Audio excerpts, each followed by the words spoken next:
Welcome to the Bee Formless Flow Driven CEO podcast. I'm thrilled to have with me all the way from Massachusetts, Longmeadow, Massachusetts, Dr. Kathy Martin. Welcome to the show, Kathy. Thanks for having me. No, thank you. And we just want a big shout out to Kathy. Wedding anniversary today, 8 years. So congratulations on that. Thank you. Thank No, you. thank you. And so it's Tuesday evening in Massachusetts and Wednesday morning here in Australia. Kathy, I really am quite thrilled to be talking to you because you have quite the credentials and quite the experience. And I feel like it's going to be a great chat because I just do. But you're the president and CEO of Glen Meadow, which is a non-profit life plan community and that offers independent living, assisted living, respite care, and at-home services. You were appointed the role from back in the 1st of October 2023, so you're nearly about to hit your next anniversary. It's kind of like the anniversary theme here today, isn't it? After serving on Glen Meadows board and bringing more than 2 decades of nonprofit leadership, which is a real coup in terms of that nonprofit leadership experience from higher education. Before Glen Meadow, you held senior roles at UMass, Amherst, and Springfield College, including the Assistant Provost for Accreditation and Administration and Chief of Staff, Vice President for Institutional Advancement. That's a lot. So tell us a bit about your journey because I love this, with my experience with the nonprofit space, it's very different to other spaces in terms of it's I say very different. There's lots of not so different differences. That just really makes sense what I'm saying. But Yeah. nonprofit is a different space in terms of expectation, less financials, less resource. Right. Right. And actually, as I was contemplating the move from higher education, I did the kind of calculus that you're talking about now of what's different between two nonprofit sectors. What can I carry over from higher ed to senior living? And as I did that process, I went through that process of discernment. I found out there are a lot more similarities than you originally might think of between senior Yeah, right. living and working with college students. But you're right. I mean, nonprofits are unique. They are a distinct sector in the business world, and they do have a great many challenges, but they also have a great many benefits. Yeah, And 100%. oftentimes it's something that is seemingly simple, but the opportunity to work with an organization to further a mission that feels for many more like a calling than it is an occupation. And that's one way that we kind of balance the resource constraints that we feel and some of the more negative sounding challenges that come with working in a nonprofit is just the opportunity to be doing really good work with really good people for a really good cause. And I think that, and I love the way you called that out because it always is a really good cause. And so it's almost like you're doing good every day. Like even on the days when you have the struggles or, the funding issues or whatever that can quite often come up. Right, right. A You colleague of mine likes to say that in this work we have more belly laughs than belly aches. Yeah, and I remember once, he's a friend of mine, but also someone I work with, as CEO of a nonprofit company, and he said, "B, get used to this. It's different. Like, get used to this the space." And I was like, yeah, you're so right. Because you want things, sometimes I used to always go, why can't this just happen now? Like in terms of like what I was used to. And Yeah, things are slower and like there's more red tape and there's more, and I'm not suggesting this is all the time in nonprofit because it happens in all sectors and all industries. But I it just does. I tell you, my experience coming from higher education, which is known as like the there's nothing but red tape in higher education. It takes so long to get something done. I'm having the exact opposite experience here. there We you go. get to move quickly. We get to make decisions and move forward on initiatives so much more fast than in higher ed. And I just love it. I feel like the training wheels have been taken off and I have my foot down on the gas pedal. Oh, that's amazing. And that's amazing. And so how big's your team, Kathy? Like, yeah.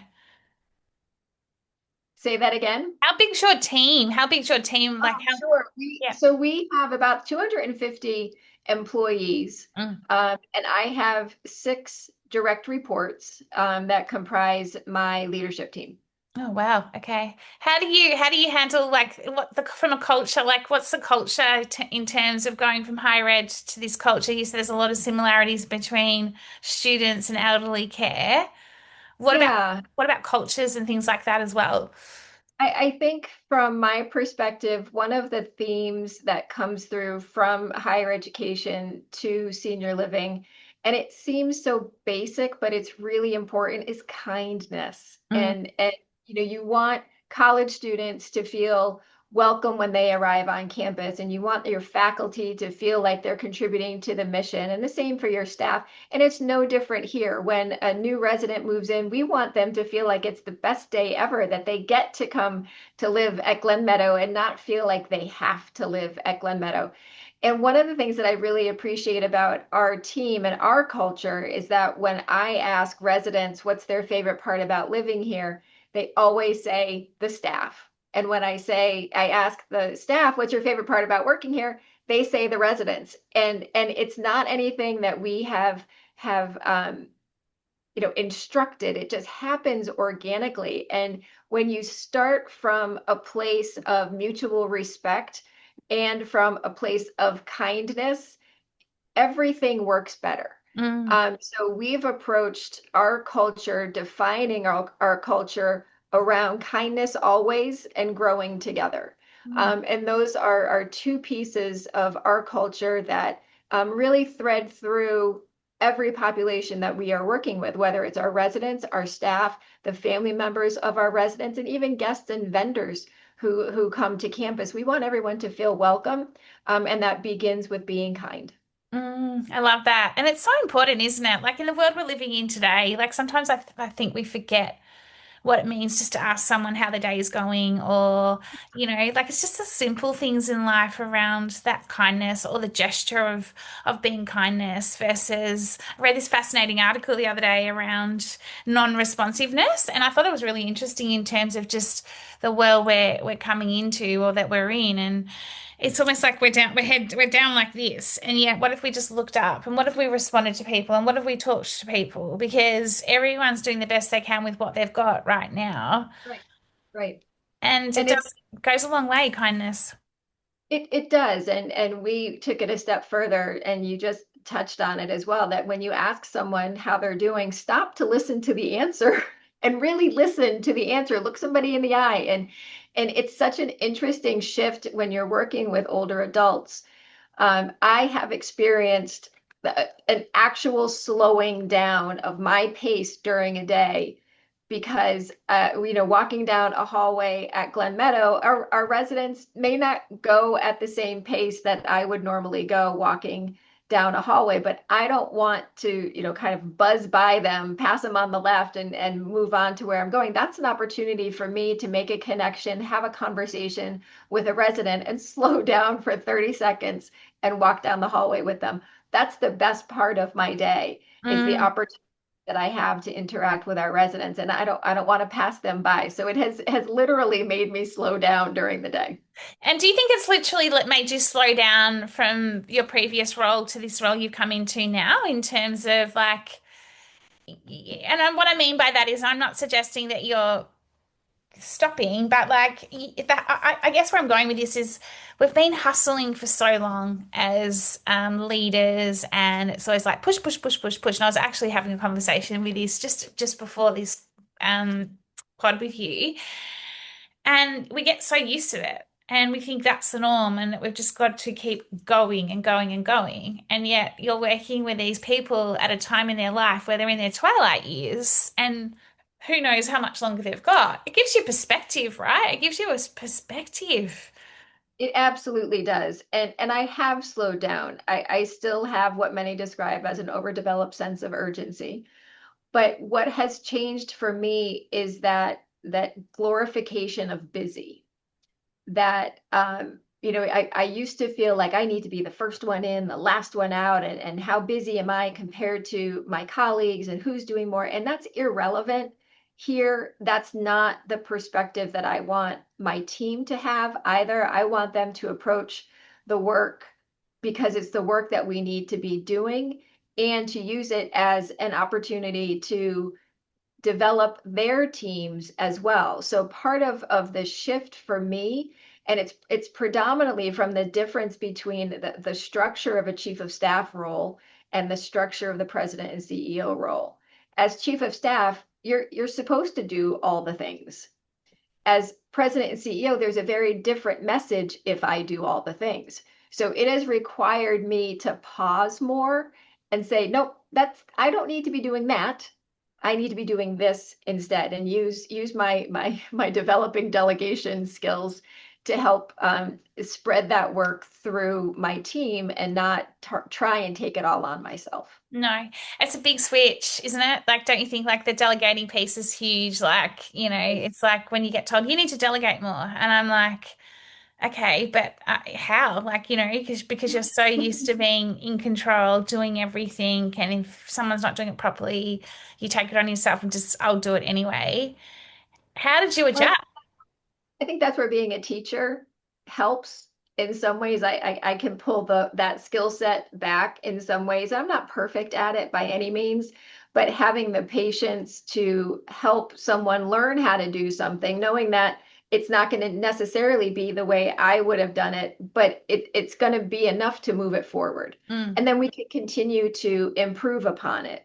And I also want to create the freedom among the team to try something and have it not go as well as they thought it should, right? And I don't want to use the word fail because I think that's very absolute.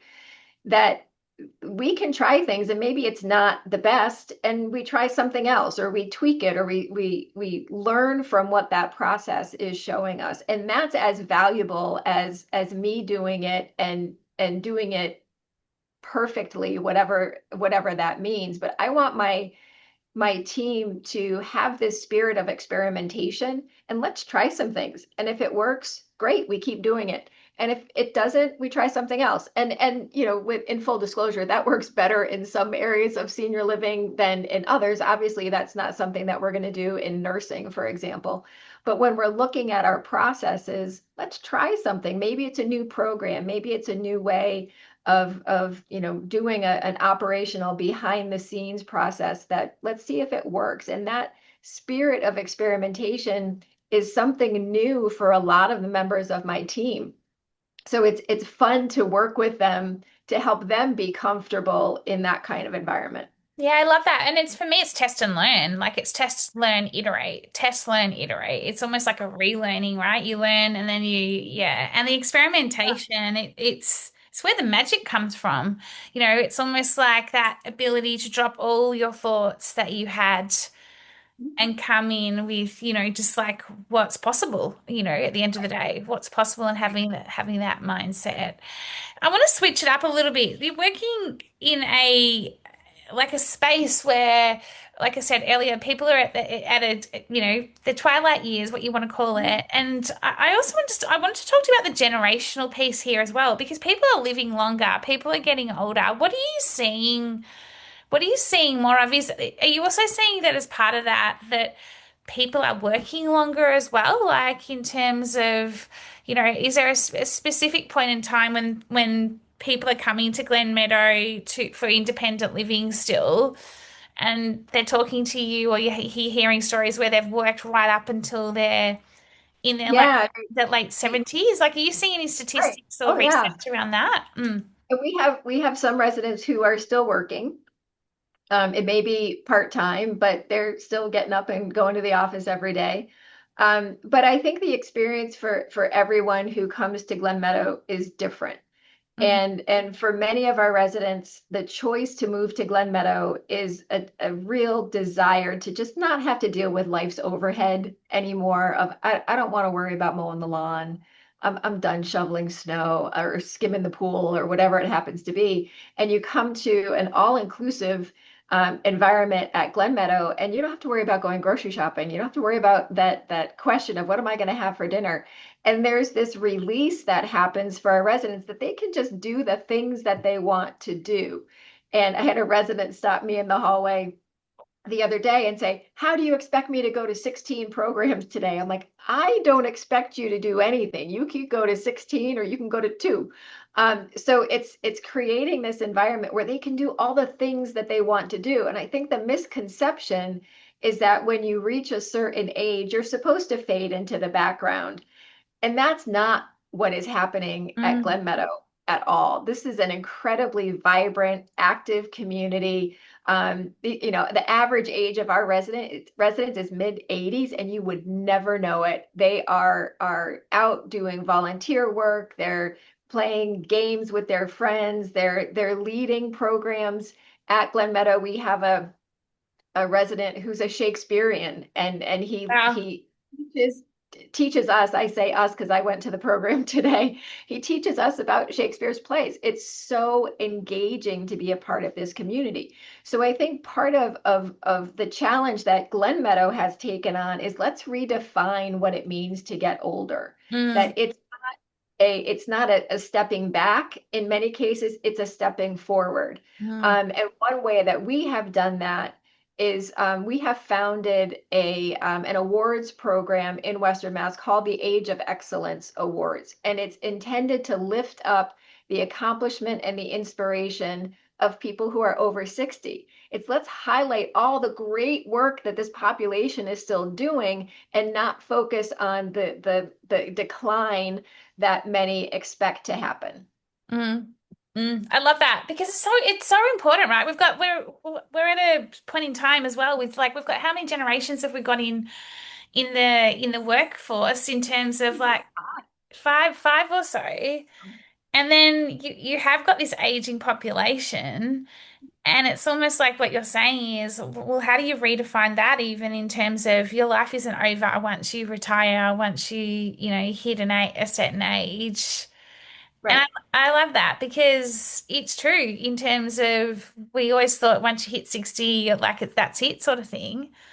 But Yeah. we're working way longer than that as well. Like, Yeah. I mean, I remember my father's 40th birthday party was, black balloons and over the hill. And that is so not the experience anymore. And that's not the experience that we want to promote either. We want to talk about all of the ways that our residents and older people in general are still contributing and still doing mm, amazing mm, things. mm. It's interesting though, because then on the flip side of that, you're working with, you're in a community, you're in an environment with people that are coming in their late 80s. Mhm. Life is precious at this point. I won't say it's like limited, it's precious. It's very precious. Yeah, it In this, is. And yeah, the hardest part of this work is that our residents pass away. and I was about to say that because it's elderly people, and I've had obviously my grandparents and my parents. Yeah. I wouldn't they're older. I don't say elderly yet because I still think they're young in their 70s. But that like as a CEO, like that must be it must be taxing at times when you do get attached and that you've got that the culture that you're, like having the business, how do you handle those sorts of situations? Because it's almost like it's a different form of stress, right? It's a different form of almost like, yeah, how do you Yeah, pick the staff up, the team up? You've got the family, that there's a lot to take on. yeah, It's not just a job. It's this is where your empathy and the other side of Kathy has to yeah. come in. The emotional load is different, and it's different in two ways. One is the empathetic human load that someone who we have a relationship with has passed away. How do we honor that person? How do we make space for their family to grieve within our community? How do we acknowledge the contributions of that individual to our community? We do that in a variety of ways. One that I really am proud of is a quarterly memorial service where we recognize and talk about all of the residents who have passed away. And it's such an enriching and uplifting moment in so many ways. So there's an emotional toll and emotional load that comes from being a human in this space. And we process that with our staff in the ways that they find meaningful. But we also recognize that it's a part of working in this industry.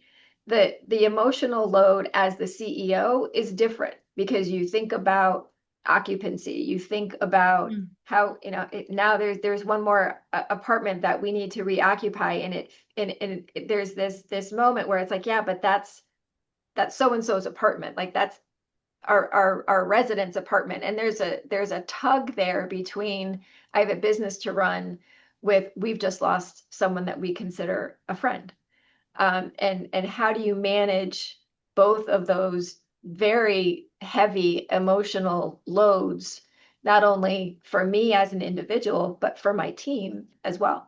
Yeah, it's a really interesting point, isn't it? Because at the end of the day, like you're human first always. I like to think we are. Not everyone is, but I like to think the majority are. But then you also do you have this business aspect that comes in, and I think it's how you do it in a way that is gracious. I mean, I think about grace when it comes to this point, Yeah, and it's delicate grace because when I've been in elderly homes back in the day with my aunt, and just seeing 1 minute someone's passed away and then the next minute the room's been cleaned out within, like, you're like, oh, it's already cleaned out within like less yeah, than a day, and you think to yourself, oh my goodness, like, but like, yeah, I think we've got better at being able to be more gracious. right, right, And right. also, I think that, even from my own experience from that CEO level, is just it's personal, but then there's also then having to detach yourself from the personal. And I'm not being horrible when I say that, but there also comes a point where it's like you can also be okay with, well, I this is what I have to do also. Like there's that other part of what you're talking about here as a CEO. And that's a hard part. I had one of my someone was I caught up with yesterday, and she was like, B, you always said it was lonely at the top, like it's lonely like as you get. And I said, yeah, it is, because she's taking on a big senior role. I said, that's why you've got to have people around you, you've got to have a community around you to talk about those moments where you feel that loneliness as in that role, and then you've got this team and stuff. Do you know what I mean? Yeah, and that core, whoever your personal and professional connections are, who can help you manage the fact that it is very lonely in roles like this, is so important.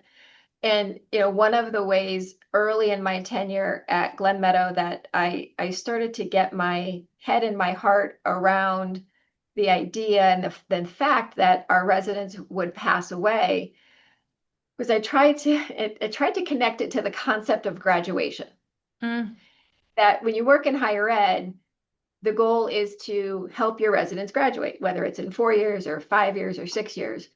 And as I came to think about the work that we do at Glen Meadow, we're helping our residents graduate to wherever they're going next. And that helped me initially to get my head around the fact that, okay, I'm building relationships with these people, and maybe people I've known for 6 weeks or 6 months or now 3 years, and how to manage the grief that is inevitably going to come when they pass away. mm. Yeah, it's really interesting, that whole graduation analogy. That's a really nice way to look at it. What do you see as the biggest opportunities in the non-profit space that you're in, from I guess from a life plan community? I'll call it that because, yeah. Yeah. It's an interesting time for senior living as a sector because, as you know, the numbers of baby boomers who are going to be seeking retirement communities like Glen Meadow are only increasing, and the supply is not there to meet the demand. So we are in a growth industry right now, which is fantastic. The challenge is that what the baby boomers are looking for in communities like Glen Meadow is vastly different than the generation that preceded them. So coming into communities now, things like, great technology and wellness and fitness facilities and programming and social activities and connection with volunteer opportunities, the culture and the climate of senior living is going to be shaped differently by the baby boomers. So we have communities like ours. I mean, we've been in this location since 1996. And we have just completed a beautiful $11 million renovation that is all wellness focused, that is designed to begin to meet the needs of that next generation. And we're grateful to have had the capital and the support to be able to make those upgrades, but not every community has that. And it's expensive to build new senior living Yeah. communities. I think Mm, the biggest challenge that we have is how can we get supply to match demand within the capital constraints and the financial constraints that exist in the US right now mm. of how can we finance new projects and where are we going to put them? So it's trying to meet the needs of the generation that is just beginning to move into communities like Glen Meadow.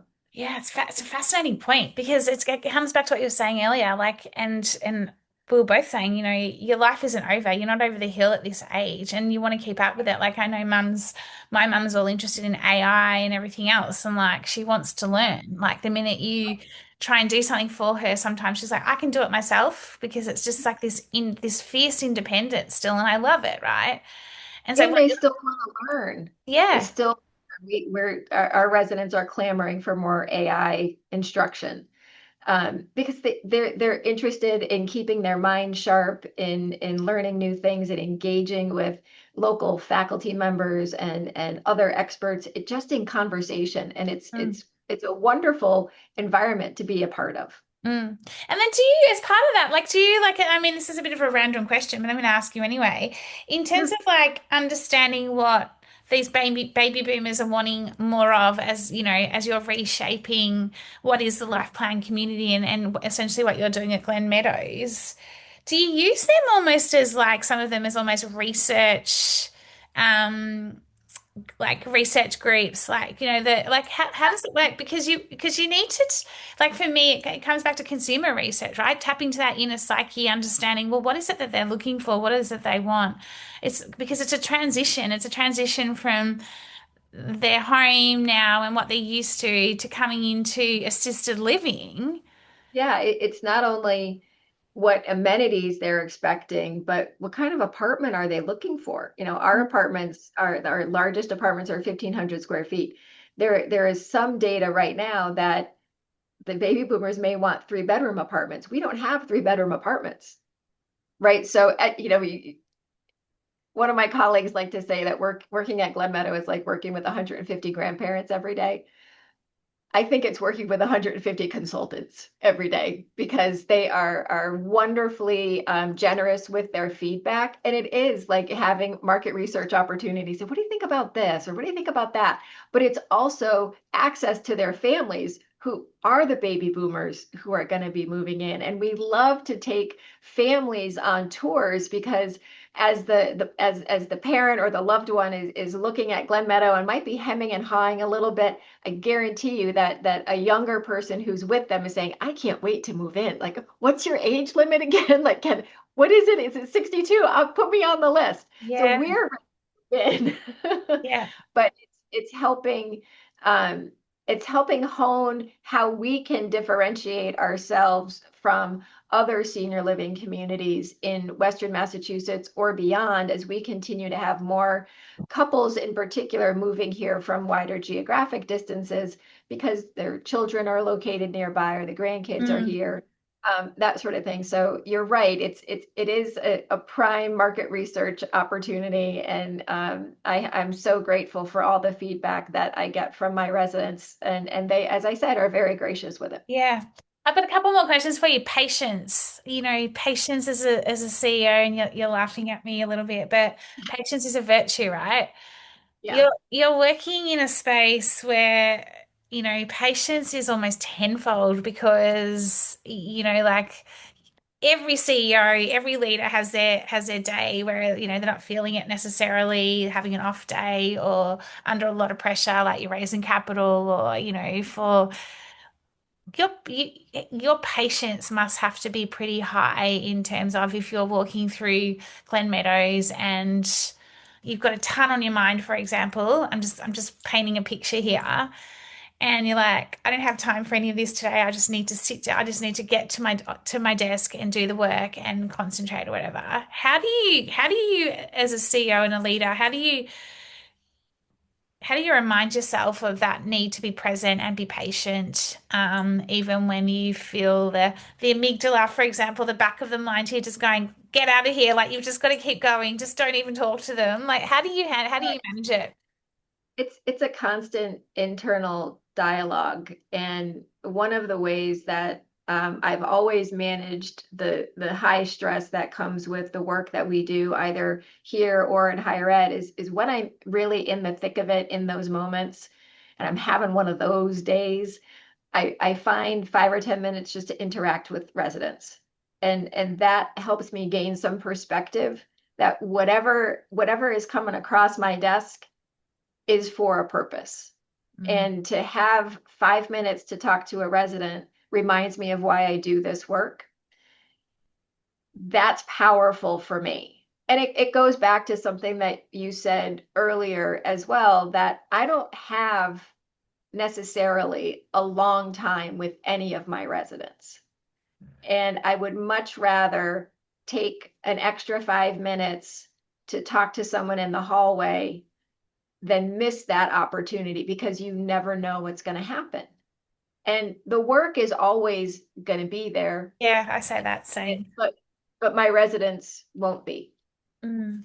Such a nice way to put it, isn't it? The work will always be there. But I always say that to people, the work will always be there. Like you can keep going and going and going, but the work will always be there. So And it's there was a time in my career that I looked at that as almost a safety blanket, or, a safety net, that it's okay, like work will always be there. Like it's going to be fine. And now I've flipped it in more, it's in a different box in my head now. It's like, yeah, work will be there, but these interactions won't be.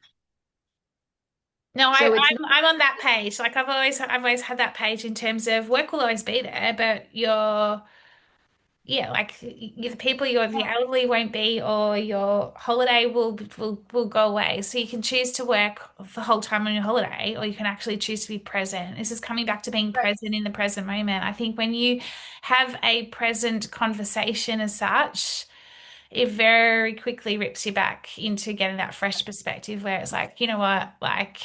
It was funny. I had a choice last night. I had all this work I needed to do last night, and I just was on the couch and I was watching my dog, and I was just just sitting there, and he was mooched up on me, and I just was like, you know what? I have a choice tonight, and I'm choosing just to sit here in silence.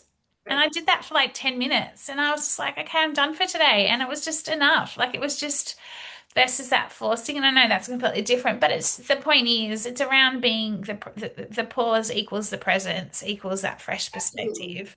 And so then when you Absolutely. go back to what you're having to do, you've almost sometimes you've got the problem solved because you're like, ah, I got a perspective there that I needed to almost Yeah. interrupt the pattern or the kind of the stickiness or getting stuck in and not being able to come up with the idea or what you need to solve. I talk with my team a lot about practicing the pause, that we get into that cycle of this is how we've always done it, or I need to do all the things, or I got to get from point A to point B. But if you take a minute and see where you really need to be in that moment, and to something I said earlier, is that something that you need to do versus is that something that you Mm. can delegate? And we can't relay those neural pathways until we stop and have that thought. And so practicing that pause is important for so many reasons, not the least of which is our mental health and preventing burnout, but it's also helping to redirect leadership, Yeah. and have the opportunity to have that leadership ripple through a staff instead of being so tightly coordinated with a small group of people. Yeah, I totally agree.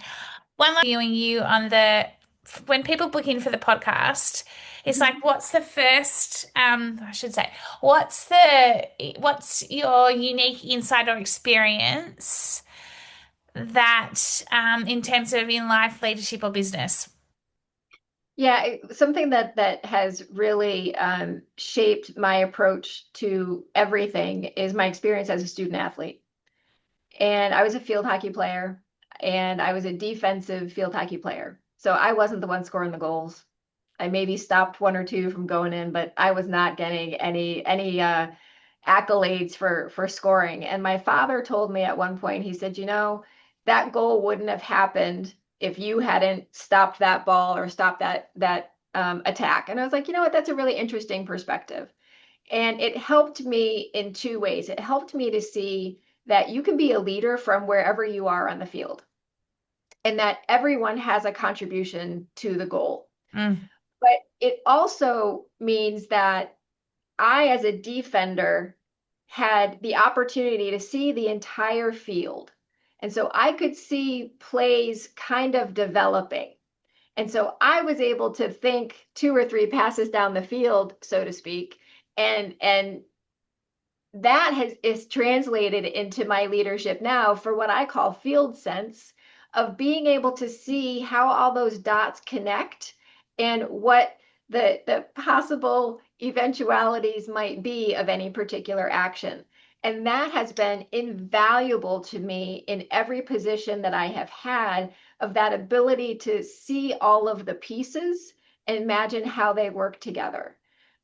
So it's from, playing field hockey to being a CEO. There's not as much of a gap between those two things as you might No, imagine. I love that. I love the field sense. I've just been noting it down and the connecting all the dots and all of the pieces. And there Yeah. is so much similarity because it's all performance, right? Like, and so everyone in your team, your six people that, in your leadership team, they all play a role.